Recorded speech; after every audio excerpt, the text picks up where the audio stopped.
Hearing aids have come a long way, from the cow horn Beethoven used to the small devices you can barely see today. But where does this technology go from here?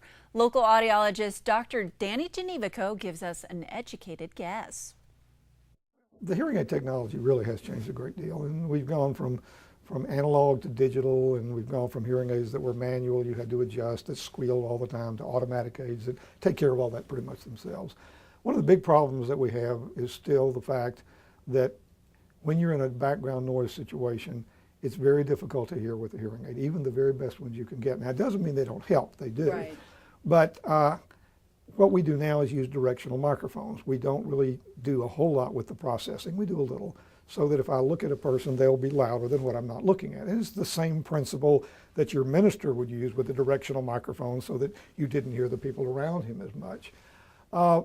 But I envision a time when we will be able to program the hearing aid to the voice of the person you want to listen to. So if you want to listen to your wife, she would simply talk into a microphone, and we would look at the spectral analysis of her voice. Wow. And we would say, when you hear this, you go to work. If it's anything else, you forget it. Well, we can't quite do that yet, but I think a time will come that that will probably happen.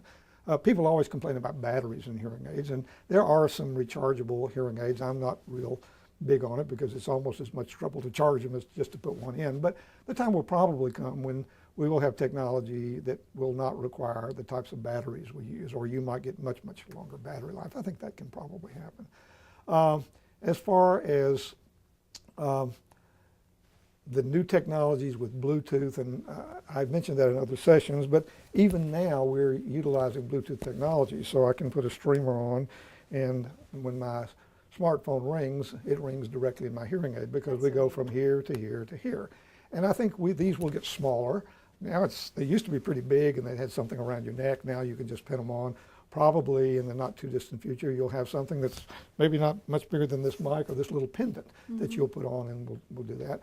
Bluetooth allows you to stream to other devices like computers and laptops and iPods and iPads and anything that's Bluetooth compatible. And I think you'll see more and more of that. So what you need to do to make a person communicate better is to try to isolate the signal that they need to hear. So if you can make the person they really want to hear the strongest signal in the room, and you can reduce the other things in the environment as much as possible, then you get a better result. We call that, for those of you that have a little technical background, improving the signal to noise ratio. You want the signal much stronger than the noise. And so there's a lot of things I think that will be changing over the years. From the medical perspective, there may come a time when we will not have hearing loss. Wow. That's a good ways away. Many animals are able to regenerate the little hair cells. Sharks, for example, can regenerate their hair cells. We've been doing research for a number of years trying to figure out, is there a way to regenerate those damaged nerve endings? Right now we can't do it, but we're getting closer.